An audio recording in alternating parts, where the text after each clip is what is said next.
All right, welcome in to the Bobby Carpenter Show, and we appreciate you watching with us today. As always, please hit up our YouTube page, hit up our Twitter page, like, subscribe, leave your comments. We love to get into it. We love to get you in the chat as well. Go live just about every day at 12:30. Sometimes a little before, sometimes a little after, as we have to tape sometimes for some of our different guests. Big show today. We've got our guy, Ben Hartsock, barely a Buckeye. Ben is going to be joining us here in the second segment. Talk a little bit about National Signing Day was on Wednesday. So what that looked like for him, maybe talk a little Super Bowl as well. Talk a little bit about those coordinator hires for Ohio State with Brian Hartline getting promoted. And who else we have in there? Oh, yeah, Tyler Bowen being offensive line coach coming over for Virginia Tech.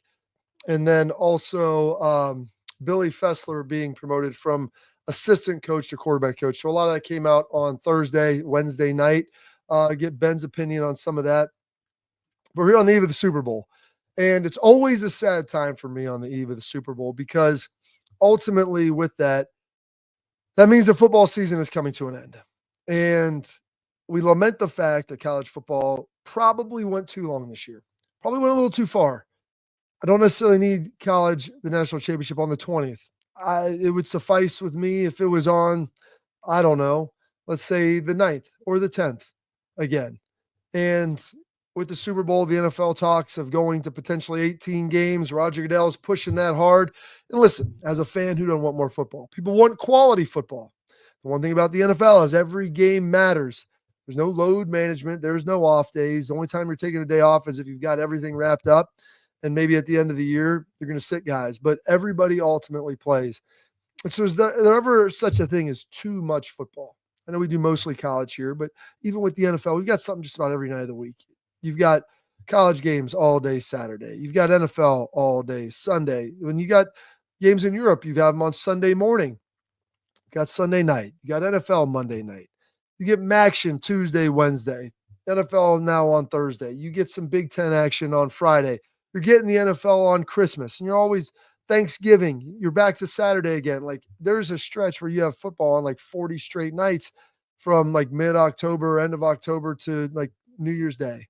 It's wild and it's great and we love it. But is there such a thing as too much? We'd like to see the college game, obviously, as we talked about, getting walked back. But the thing is, here's an option with the NFL maybe going to an 18-game schedule. How does that look? I mean, maybe do they give everybody a bye? I know they want to push the Super Bowl back. You take it to President's Day weekend. Like, how do all those things look? Is there a way for college football to maybe seize a weekend in there and try to be able to grab that and put it together? I don't know. I hope so. That would be absolutely tremendous. And we'll see, though. But always the question is, like, is there too much football? And I keep going back to that because I'm a guy who works in it, played in it. I love the college game. I love the NFL game. And when the NFL keeps bringing up these 18 games, like, is that going to diminish the impact of each one? It's like 3-game losing streaks in the NFL are devastating. You know, in college football, they expanded it to a 12-team playoff. The question was, would that diminish the regular season? Now, Ohio State lost to Oregon by a point on the last second in the middle of the season. People were like outraged about that, and it was terrible. It was, this and that. Like the game still mattered a lot. You lose to Michigan. Crazy emotions spewing and pouring out after that game. So the game still mattered. And I would argue with the 12-team playoff in college football, there were more meaningful games at the end of the season. That was tremendous. People loved it. They wanted some more of it. The reality is, though, like there's injury concerns. There's some factors with that. Do you make an expansion to 14? It doesn't look like that's going to happen this year. Could you go to 16 so everybody's getting home games? Like, how do you end up structuring that? But with this conversation now, and I think it's pertinent because it blends both together because their schedules are so intricately aligned where college football has Saturdays, NFL has Sundays. College used to have Thursdays. Virginia Tech, it seemed like, played every Thursday night at home. I know that was an exaggeration and a slight hyperbole by me, but I remember get home from practice. I'd usually try to go watch my brother's freshman game or middle school game. When they were playing there, we'd get out a little early on Thursday, rush around Central Ohio to go see that. And then you'd get back and you'd settle in and watch like some really good teams, usually a top 10 team playing someone else. It was a good matchup, rivalry game. And then slowly but surely the NFL started putting games on Thursday. And now you feel like there's not high quality games on Thursday in college anymore. They started trying to put some of those on Friday. And that was a big part of the Big Ten package of trying to do that. And so the question is, as they've just expanded the proliferation of football on every single night, do we need 18 games in the NFL? Do people want 18 games in the NFL? I know this, the players don't, because game 1 to 2 isn't the very bad. Game 5 to 6 get a little worse. Game 7 to 8, 11 to 12, 14 to 15. Like, as you make those jumps, like each passing week, your body is bruised and battered. It is destroyed. And by the end of the season, no team is healthy. Nobody's really healthy. You're just limping along. And I always tell guys at Ohio State, the young guys, and they complain, we have Lathan on here and he's battled foot injuries. And I joke with them, like, the healthiest your foot is probably going to be today, because next year it's going to be a little worse and a little worse, a little worse. And hopefully he has a long and fruitful career.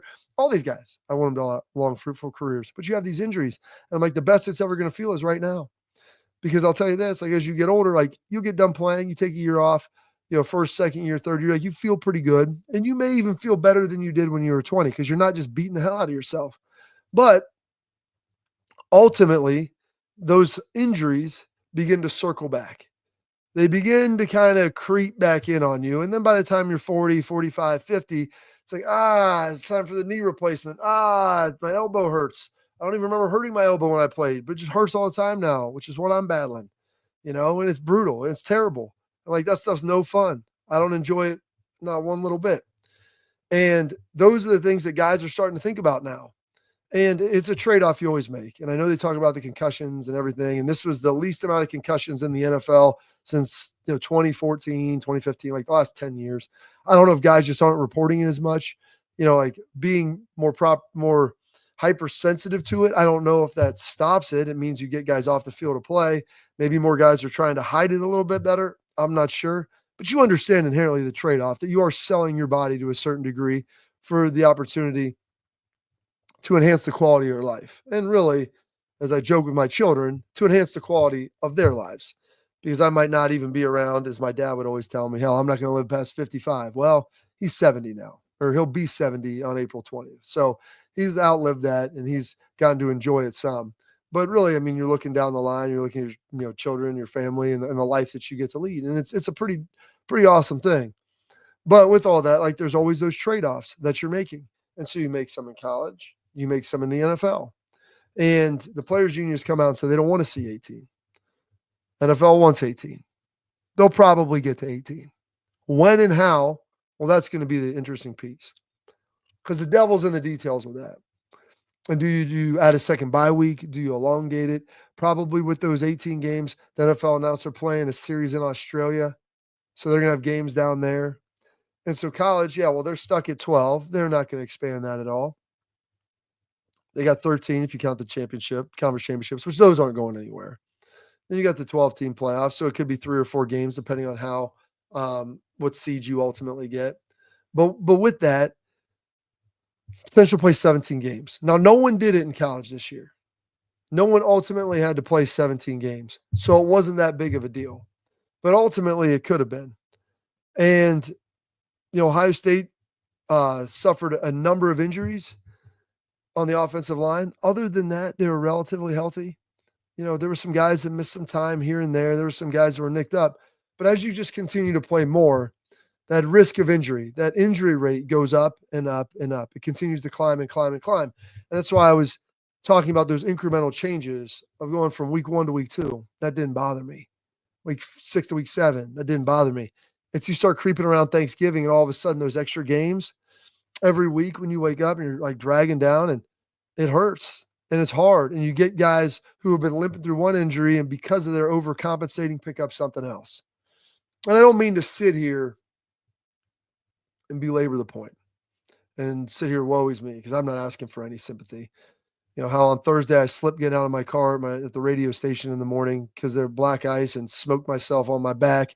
I got my elbow down, thankfully, so I didn't rack my skull and just lay there bleeding out right beside my Tundra. And like, who knows who would have found me? I got my elbow down. I was an athlete. Tried to get my arm. I had my computer bag on my shoulder. First foot, whoosh, as I stepped down. That happened on Thursday morning. That was bumpy, but I was able to just take care of myself, scrape myself back up, and head on inside.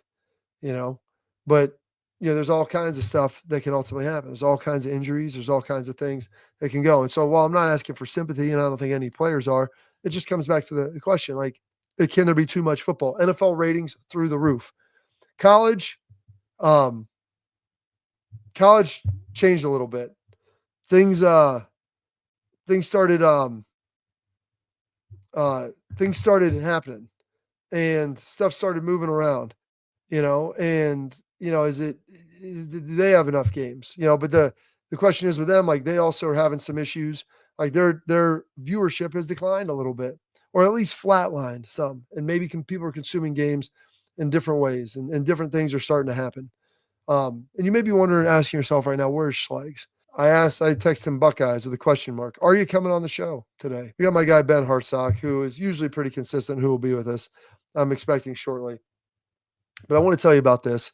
Tell you about my friends over at Export. Attention, parents and athletes. Protect what matters most with Export mouthguards. They're trusted by professional athletes and designed by NHL team dentists. Export mouthguards are scientifically tested to absorb those high-impact hits, protecting both your teeth and your brain. Export mouthguards feature 3 layers of advanced protection, including a patented use of carbon fiber, custom fit to that 3D smile, that 3D printed to your own unique smile. So you need more protection, max better performance, max comfort, and clear communication, so you can focus on your game, not on your gear. Do not take chances with your safety, folks.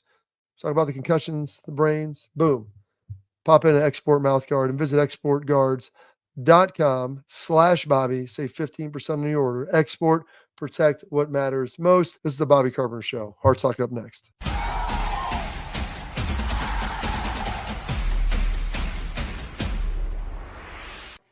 Hey, Ryan, how the heck do I get our Big Play app?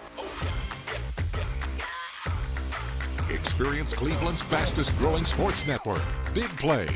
Packed with Cleveland's favorite sports personalities, talking Cleveland sports at any time, anywhere. Scan the QR code to download the Big Play app and register to win a trip to Las Vegas. I love you, Big Play, and I love you, Cleveland. I'm Garage Beer, and this is Bobby Carpenter. Garage Beer.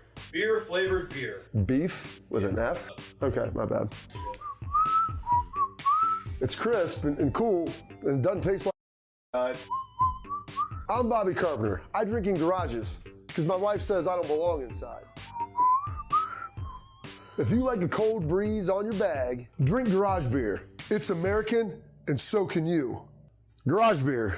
Beer flavored beer.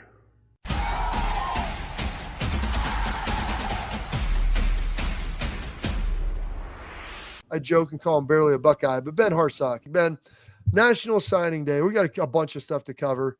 National Signing Day was Wednesday. Not necessarily the hype. There's only one ESPN Top 100 guy. Like, almost everyone commits before. Give us what kind of your signing day experience was like. Oh, it was massive, dude. It's funny. My mom just shared. My mom on Facebook, like mothers do, shared the picture from our signing day in 1999. Dom Taberry was still there back in the day. And for me, it was my first time being interviewed on the news. And so you have to set the framing of Chillicothe and Ross County and Union High School. They aren't the powerhouse pipeline that Columbus is, or Cleveland, or some of the schools in Cincinnati. So it was a massive deal for me to get the chance to play for Ohio State. And so we had the entire student body, or not the entire, everybody in the student body was invited to come to the gymnasium before school started. I put on my dad's tie. He tied it for me.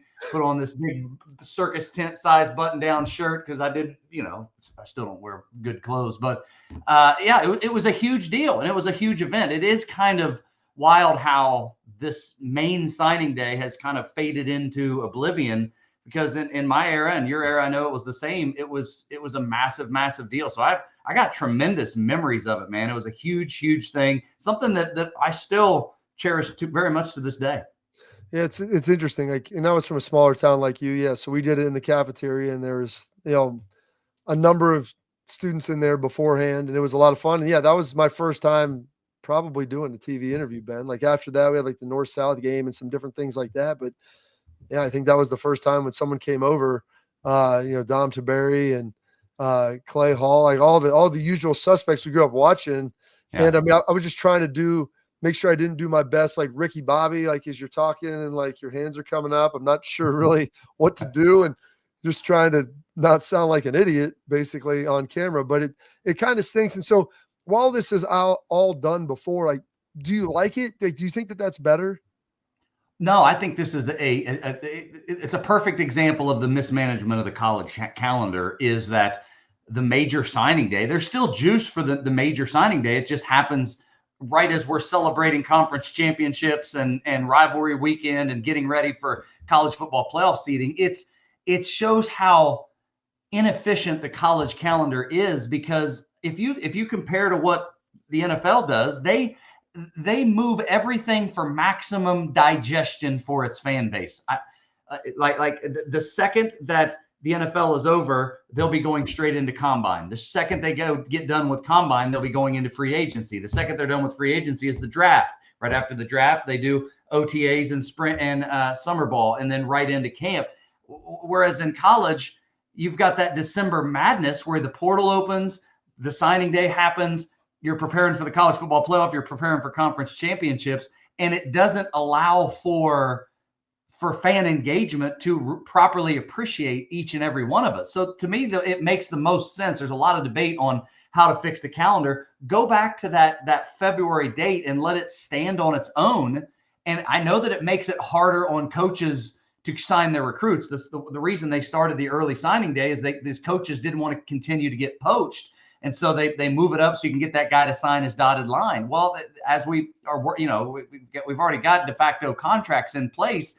We can get those things ironed out. But for fan engagement, it needs to have its own. It needs to be back to the national holiday it used to be.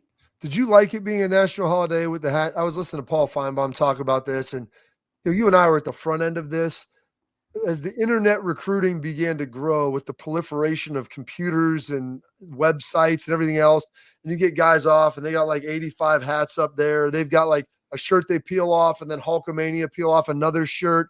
Like, did you enjoy the extremes of it, or do you think that it was maybe needed to die a little bit at some level with everything? Well, it's just like everything. It gets spoiled and perverted and twisted. Well, what signing day is supposed to be is a celebration with your community.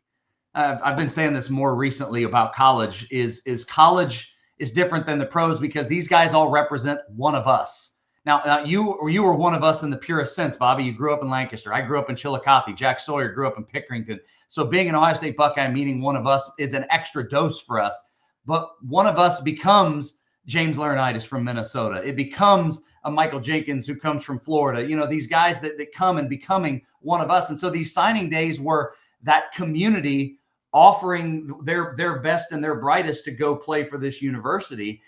But it's gotten twisted, and it didn't take long for it to get twisted that it turned into the worship of self. And you've got the whole layout of the hats and all that nonsense. And that's gross. And maybe one of the more, like, if we can take back anything, there's a lot of like, I shake my fist at the sky a lot. Yeah. We know about the signing day excitement. Do you know that they're now, I don't know if your kids are old enough or your kids are doing the travel ball scene. Oh, no. If you go into the rankings, elementary travel ball signing ceremonies. It's craziness, man. I just want to let everybody know we're going to have a ceremony down at the local rec field so that I can sign my all-star travel league, of which you'll be there maybe one season. If you're lucky, you might get moved over to the other park if a better opportunity presents itself. So I understand everybody wants to have one of those signing ceremonies, but I certainly wouldn't be interested to have my kids doing one when they're 10 years old. Ben, it's a point of contention with me because my 5th grade son, like, he plays Central Ohio. They call it COBA, Central Ohio Basketball Association, or whatever. And they got these travel teams. And they rank these kids. They start ranking them in 4th grade. And I'm like, dude, how do we know how good any of these guys are going to be? Like, ranking in junior high is like a little bit extreme. You get 15, 16, 17, like, we can start to see what you are a little bit. Like, ranking a 10-year-old, I go, dude, that used to get you in prison if you had a list of 10-year-old boys and pictures that you were on your computer. All right. Like there was a time, and my wife made a joke. She goes, hey, you know what? I'm going to go, let's start going to like, because it starts in third. And she goes, let's start a website. Like you can belong, because the people monetize this. Like, dude, you can belong, subscribe to it. She goes, I'm going to start going to like the little church rec leagues for the first and second graders. We're going to get them even before that. We're going to have like the first and second carpet church basketball rankings for the state. And we're just going to put numbers on it. Because my kids get like worried about like, this guy's the third ranked player in the state. I go, by who? Who is this guy? I'm like, and maybe he's watched a lot of basketball. That's all well and good. But I mean, dude, by the way, this kid's parents, God bless them, they're 5'7" and 5'3". Like, I mean, he better be the quickest dude in the history of the world and have the best jumper ever, because I'm doubting that he's going to be 6'5". I mean, just maybe he will be. And there's anomalies. But like, we're talking about ranking prepubescent kids here. Like, that used to, if you had that many pictures and names on a computer, Ben, you used to be more worried about Chris Hansen coming through the Sit down, have a seat. Let me talk to you a minute. Speaking of the size of these kids, I'm sure you saw this picture. It was Coach Day and Justin Fry, who's now with the Cardinals, I know, but recruiting that Amazon out of Missouri. I can't remember his name, Jackson something or other, the number one tackle in the 2026 class. I met Justin Fry at the national championship game. He's a full-blown 6'5", played offensive line in the Big Ten. This picture I saw floating around of this, he's not, I don't think he's human. I think he's a human and a quarter. Is like he was making a 6'5", 260-pound Justin Fry look at meagerly sized. And that's where we go. The reason I bring it up is when you talk about these ranking of prepubescent kids. Look at the mom, look at the dad. If neither of them touch 6 feet, the chances of your D1 opportunities shrink to next minuscule. It doesn't mean you can't. Doesn't mean it's not going to happen, but your odds are much, much, much smaller. They really are. So my dad coached high school football for a long time. And people are like, well, why don't we do this? And why doesn't he do that? He goes, well, look at you. And then that's what you're going to give me to coach. Like, you guys created humans, you're human being children. Your young men are going to look and share characteristics of their parents. And so we're going to run an offense and defense that fit the skill set of the kids that you deliver me. And so it's always interesting to see that. Like you said, there are anomalies and there's different things that happen, but you mentioned Justin Fry. I want to take a quick break here, Ben. And when we come back, talking about this Ohio State offensive coordinator situation, the offensive line situation, all that kind of started coming out Wednesday night, a little bit on Thursday. So I want to dive into that and get a little Super Bowl talk with you as well. More with Ben Hartsock coming up.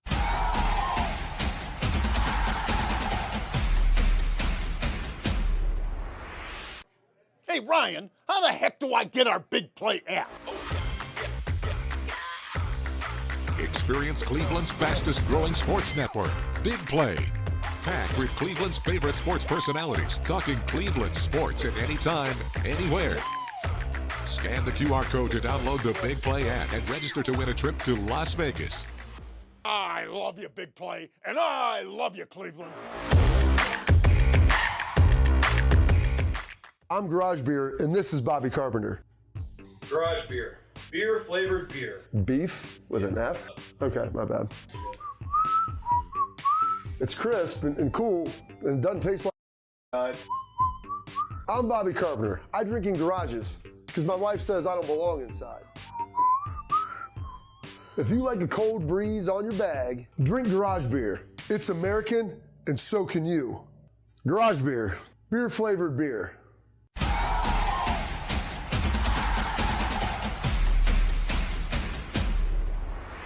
All right, back here with my guy Ben Hartsock and Schlegs. I just would have wished slide Schlegs out. He doesn't deserve it, Pat. Bump him off the screen. We're gonna bring him in. Ben and I are having a nice, lovely conversation. I've been listening to your conversation. I think it is lovely. It is. It's tremendous. Look how swole he is, Ben. He probably just got done pumping some weights, smashing a monster. That's what happens. Real truck.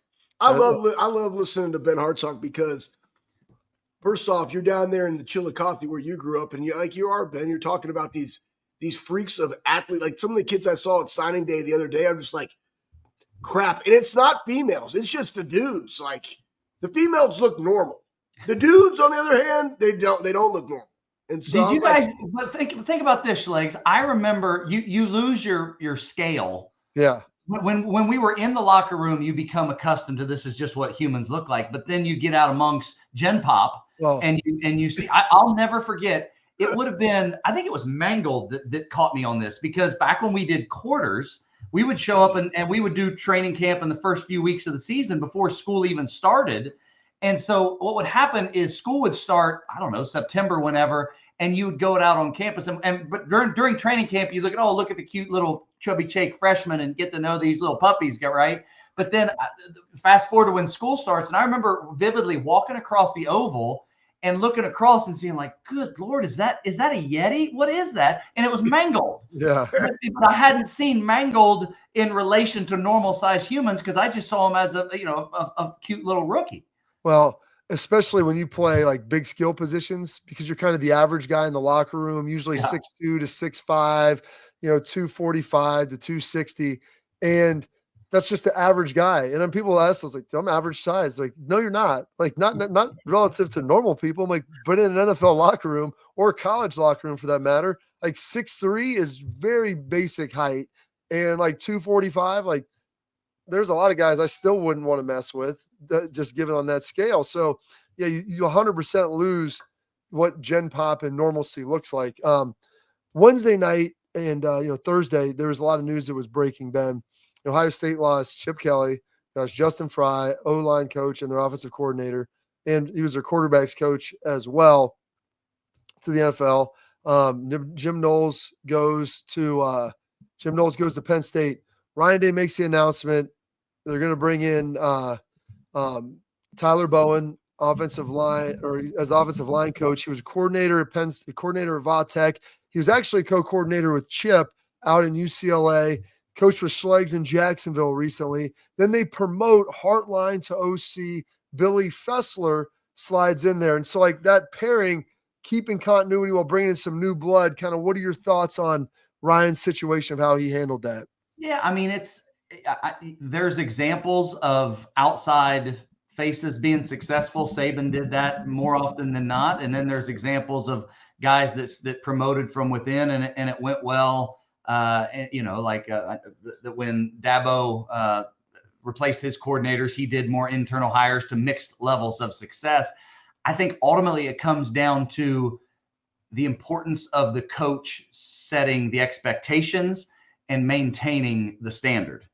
Because whether it's inside or outside, in a world where faces are churning more and more, both in your locker room and also on your coaching staff, those oral traditions, those histories that get passed down from older guys to younger guys, or coaches that have been more tenured to the GAs that are working their way up through. If that's not the reality anymore, and in many ways it's not, then it falls very much on the head coach to make sure that every facet of what your system is, both as your X's and O's, but also how it's taught, and also what is acceptable, and how you just set the tenor of your locker room. Like bringing in Bowen from Va-Tech. I've heard good things about him, haven't met him yet. But I've always said this about, I'm curious, you guys as defensive guys, if you agree with me, offensive lines are the thermostats of a locker room. Yeah. The offensive line set the tone. If you've got veteran, salty dog, barroom brawlers, guess what? The team matches that energy. If you've got loose, chilled, laid back kind of clown prankster kind of groups, the team kind of mimics that. The offensive line sets the barometer and sets the temperature of your team. And so an offensive line coach is a sneaky important part of your team culture. Like after your strength conditioning coach, and I know Coach Marotti is got that down on spades. You've lived that life, Schlegs. I know you know that. Your offensive line is one of those next most important people that set the expectation and the temperature of your locker room. Yeah, Ben, and that's actually why I was kind of surprised about Tyler not necessarily coming here for the O-line job, but I'm more intrigued about what does that look, because we talked the other day about marrying somebody with Hartline about the run game, which I think is what Chip did so well this year at Ohio State. It was that run game identity. And so having somebody of an offensive coordinator position that understands that run game would be beneficial for Hart, right, as he takes on this endeavor. Here's the thing I'll tell you guys about Tyler Bowen. So Tyler Bowen worked with him at the Jaguars. First off, awesome dude. Second off, very intense on the field and very good at communicating to his players, and the dudes loved him. One guy we should probably have on, dadgummit, Luke. He played at Ohio State, tight end. Luke Farrell? Yeah, Luke Farrell. He played for him, man. Like they absolutely You loved actually him. coached Luke Farrell. That's amazing. I did. Yeah, no doubt. So Luke, they were down there, but those guys absolutely loved, because again, if you're in a professional setting, but he was his individual periods in the league, Ben, you would appreciate how hard they were because they made the guys better. And what we do in this system with our tight ends from what we did last year, being able to use 4 at a time, like he's definitely the guy that you want on the offensive line. I really like it. I thought they potentially would have went somewhere else, but think about all the things that he's already done: co-coordinator, offensive coordinator at Virginia Tech, now into this role. It's like we're picking and pulling. Everybody's saying go get a big splash or whatever. I think it kind of mimics, Ben, I want your take on this. It kind of mimics also what the players already feel about the coaches that are in the building, and that's also important too. Oh, I think this team was incredibly connected. I mean, this was as college football classic of a team. These guys loved one another, like both Notre Dame and Ohio State. And so I think you would absolutely want to keep that in place. For Hartline, that's been a multi-year process for Ryan Day to give up play calling duties. And now Hartline, who was the guy, in the co-position, but kept it. And now after Chip Kelly leaves, Kerry Combs, I know, was absolutely respected and still thought of highly once he went from that position coach to the coordinator. Calling those plays and being in that chair comes with its own strains. And I'll be interested to see how Coach Day, if he fully, hey, the car keys are yours and let it run, how much of that marriage between Bowen and Hartline as they figure out their new version of keeping this highly tuned machine on that offense up to speed. How much do you think, because Hartline, I think it was big last year because he was the kind of called plays and Ryan kind of took it back 2 years ago. They brought in Chip and, Brian was the co-coordinator. How much do you think you can learn being in Brian's position last year, being with a guy like Chip, who's 61, who's been around and done it for so long? I mean, I think that being under Chip and being under, Hartline's been around. I don't know if he went all the way back to Tom Herman, but I know he was there with Kevin Wilson, right? So and being under Ryan Day, you have sat there and watched, and so you've seen these guys, how they paint differently, how one guy sets up a screen to set up the tunnel route, the go. But until you are sitting there in that chair, I really don't think, because how long had Kerry done it, right? And sat there and watched and studied and known that his time was coming. But when it came, and some of that's unfair on him, things just don't, sometimes you call the play and it doesn't get executed right or something gets sideways. But we don't know until you sit in that chair and you're the one signaling the play in, calling the play in to the communicator, how it's going to go. Absolutely. Well, Ben, we appreciate your time. We got to let him go, Schlegs. It's not your fault that you missed the first part. Ben's got many other pressing things coming up. Ben, you enjoy the weekend, sir, and we'll talk to you soon. See you, fellas. There's our guy, Ben Hartsock, doing a great job for us. And you know what, Schlegs? Always on time, ready to rock, never late. Schlegs, you know what? A wizard is never on time. He arrives precisely when he intends to. Anthony the Wizard Schlegel coming up more on the Bobby Carpenter Show after this.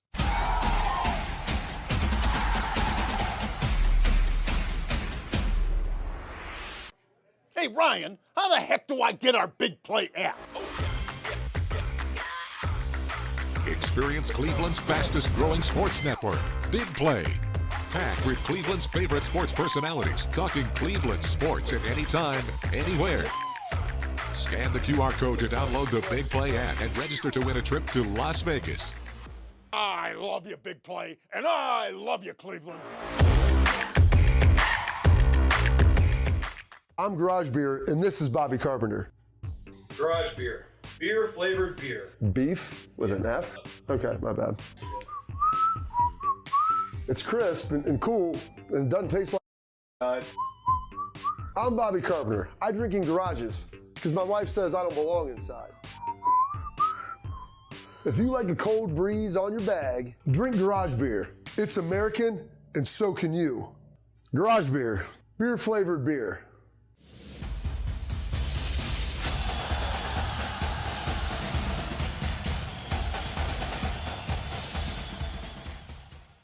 Well, it's time for our headlines. Wanted to get to this earlier in the week, didn't get a chance to. J.J. Smith, tampering thing coming up here. And reportedly, like, this was just going to happen. This is why Schlegels hates the second window. Who knows how much he's getting from Ohio State? I mean, at some point they might disclose this stuff, but I'm sure he's been well taken care of, loves it here. But they're saying Texas A&M, it's been rumored. And I don't know if there's anything substantiating this, but I'll tell you this, Schlegels. If someone said they're offering 10 to 12, I know this. They're sure as heck ain't offering 4. There might be a real ploy there to say, hey, we'll give you 6, 7, 8, whatever it is, whatever Ohio State's giving you, we'll double it. And why don't you come here and play for the Aggies? Yeah, it's guys, this is the hardest thing about this. Once you go in and you make you say, hey, yes, we're gonna pay you for this, and nobody knows what JJ made in this last period. And then you also see like the coaches, and that goes into it, and then you're gonna have spring football. That goes into it, and then it's like, you know what? They're also drawing me, and it's double what we came to agreement with months prior. That's really difficult. And so like that's what I have with this whole saga is because, again, they might not have gotten players that they wanted. They have a pool of money, and they can say, you know what? Let's just go get that guy. Bam, you get it all because maybe some of the talent acquisition they had didn't hit, or they like what they got in their draft, in their recruiting class. So they've accumulated some capital and they can just throw it at a player in the likes of J.J. Smith, who's one of the best in the country. And I just, to me, as a head football coach, as Ryan Day, as a fan, like that's why I don't like this, because you don't know where they're going to go. You're hearing all these speculations all the time. We get this presumption that Ohio State just has all of this type of money. Well, we'll match it. We'll match it. We'll do this. We'll do that. That's not the reality of the situation, especially now. Like you're hiring other coaches at Ohio State. There's money going there. Like how are you able to constantly have that? It's like you're just going to have some secret donor in the back that like on the bat phone that you could just call to acquire $5 million at any time. Like that's not the reality of the situation. So it just things like this just make sure, or just make you want to have that ruling that there's a cap, here's a revenue sharing, here's what the 105 looks like. Nobody has come to the table as an adult and said, this is what we're doing in college football. So because you don't have that, these are the things that are going to arise. And unfortunately, you're going to always have these conversations multiple times a year with players that you already feel are on your roster so they don't go somewhere else. And that's why we're seeing all of these schools shut down spring football because they don't want to put it out there, not only for other teams, but for themselves on where guys are in this situation to try to come in and get more money after having success during spring and where they are in the pecking order. It's absolutely crazy where we are in college football now, more so than ever in 25 than we were in 24. It's crazy. Absolutely. All right. And one other thing, though, but with Ohio State, despite the fact that, JJ and people are going to tamper with him, and the other reality is other teams don't have to pay Carnell Tate. I mean, Brandon Ennis. You've got other really good players, and hopefully that's part of the reason why he wants to stay there. But with that, Ohio State this century, like 277 wins since 2000, more than anybody else. And that spans now 3 coaches. And have won 3 national titles this century, which is pretty darn impressive. They've done a heck of a job with it. And to have that type of consistency up there on a year in and year out basis and recruit that highly and to play for 6 national titles, to win 3 of them, to be in the conversation pretty much year in and year out, it's a model to consistency, and it's something that's really hard. And like you see some of these teams in here, like Georgia's up there. Yeah, they were in the playoff. Like OU, they struggled this year. Clemson's had some issues of their own. Like USC, they're in the thick of a mess right now. So there's just, in Florida State, like they're battling. They were good, and then they're trying to come back. So there's a lot of stuff that Ohio State is at the top and still at the top, and not every school can say that. No, I mean, you just look at that right there. Look at Boise, group of 5. The consistency, even at that level, now that was a little bit different. But now those guys are getting poached. How does that look like? Where are they going to fit? But then you go look at like the Texases of the world and Michigan and all the things that they talk about, on their fan pages. Like, what are you talking about? 226, 277, USC, like all these blue bloods that you think that are really good are up there because it's more relevant. Like now, it's not the case. Like the consistency aspect of what Ohio State has been able to do since the turn of the century is remarkable. But that's because they've had three head coaches. They haven't missed on the hires, right? And the hires keep the consistency. Do we all feel that we could have won multiple national championships during this time? We had an opportunity in 03, Bob. I thought our team in 05 was there. The 06 team and 07 team played for a national championship, right? You had multiple chances in the urban area, 15 that comes to mind. You're like, man, you didn't run it back on that year. Ryan Day's been to a national championship, won it this year. Part of that consistency of winning national titles is you also got to be in the mix. And the one thing you will always say about Ohio State is they're always in the mix. There was another great stat that I saw of like since 2011, and they took that year off because I think it was over the last decade is what they said. But there's a lot of those teams that have all had 3-loss seasons, and who has not? Ohio State. They've had 1 3-loss season during that entire time. That was it. 2 of them. That was in 2011 and 04 with us, right? That still hurt. But I mean, throughout that span, guys, 25 years, they've had 3 losses twice. But there's been a lot of people that have multiple seasons like that. Ohio State's just real. Favorite segment of the week, Tailgate Talk by Real Truck, coming up next.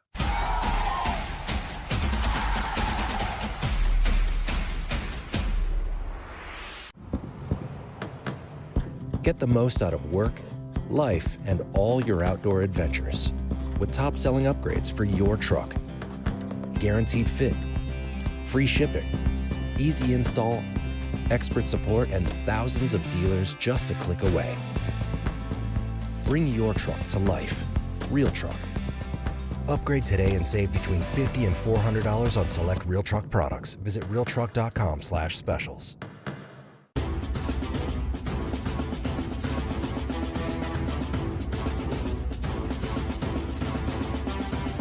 All right, now we're back to our Tailgate Talk, brought to you by our friends at Real Truck. Listen, go to realtruck.com.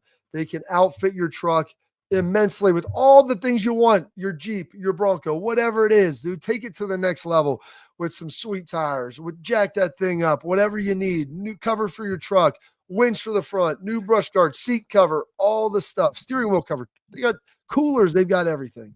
All you got to do is go to realtruck.com, bring your truck to life. Like Schlegs and I, realtruck.com, spend $100, you get free shipping. How about that?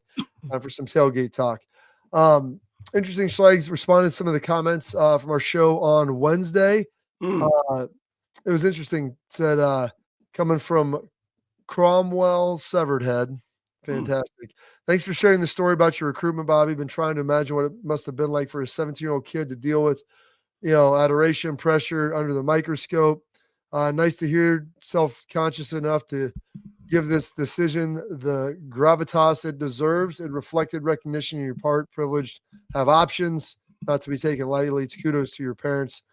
Thank you, Schlegs, for your story. Quite a contrast. It only shows that there is a number of paths to the mountaintop. No doubt Anthony is one of a kind, genuine article. So, that's why I think it was important. And Ben shared his story today. We talked about it on Wednesday. Schlegs, like, everybody's recruitment is different. Everybody's journey to college and maybe the NFL, should you make, like, they're all different. And so people get paranoid about, this and that. Like, it's not as critical as you think. You want to be making progress, but the progress you don't always necessarily see in that immediacy. Yeah, I tell kids all the time, like, I didn't have a scholarship till after my senior football season. I'm 5'11", 220 pounds, didn't really go to camps. I was a wrestler, though I was like all state in football and had accolades and stuff. It wasn't like I was this flashy guy. We talk about size. I didn't have it, Bob. So my path was a lot different. But it's still the path. And I just tell these kids all the time, it's like, listen, your job is to just keep swinging. Your job is to go out there and perform. Every time you go across that line, regardless of sport, you have an opportunity to show people what you're capable of. And you only got to catch their eye one time, but you got to be consistent in your approach to doing that. And that ultimately was what matters. It's not about where you start, it's about where you finish. And I got a lot of kids right now in baseball that are going to JUCOs and Hunter's going to Division II. I don't know where you're going to end up, but all I know is that's where you're going to start.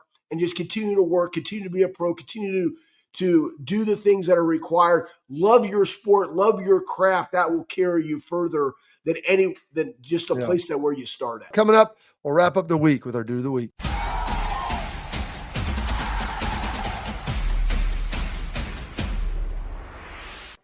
Hey, Ryan, how the heck do I get our Big Play app? Experience Cleveland's fastest growing sports network, Big Play. Packed with Cleveland's favorite sports personalities, talking Cleveland sports at any time, anywhere. Scan the QR code to download the Big Play app and register to win a trip to Las Vegas. I love you, Big Play, and I love you, Cleveland. I'm Garage Beer, and this is Bobby Carpenter. Garage beer. Beer flavored beer. Beef with an F? Okay, my bad. It's crisp and cool, and it doesn't taste like. I'm Bobby Carpenter. I drink in garages because my wife says I don't belong inside.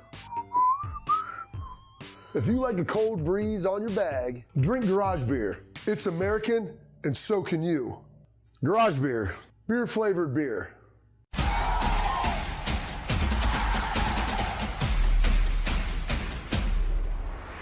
All right, I'm going to be in Cuba for the remainder of the week. Next week, hopefully you get all our shows in and everything taken care of down there. And since I'm going to Guantanamo Bay to thank our troops for all their support in protecting the Schlegs, I thought my Dude of the Week was going to be the OG from Guantanamo Bay, the star of stars, Colonel Nathan Jessup. Who doesn't love him, Schlegs? You want me on that wall. You need me on that wall.